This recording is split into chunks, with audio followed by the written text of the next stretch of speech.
Flúor í grasi í Reyðarfirði mældist sums staðar helmingi meira en á sama tíma í fyrra.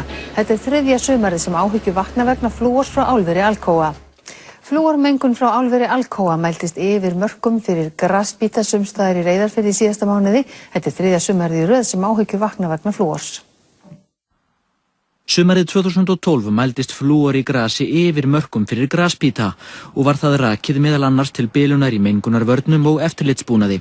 Álverið greip til ráðstafana til að draga úr losun en sumarið eftir mældist flúor samt nálagt viðmiðunarmörkum og vísaði álverið þá meðal annars í óhagstæð veðurskilyrði. Fyrstu grasíni sumarsins voru svo tekin í Reyðarfirði 10. og 11. júní.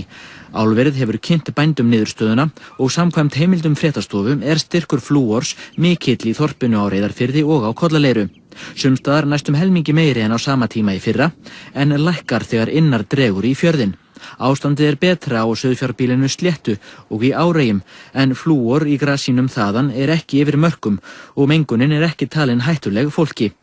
Sýni verða tekin með 2 vikna millibili í sumar og gefur það heildarmynd af flúor í grasi í firðinum. Alcoa ætlar að tjá sig málið eftir fund með Umhverfisstofnun á morgun.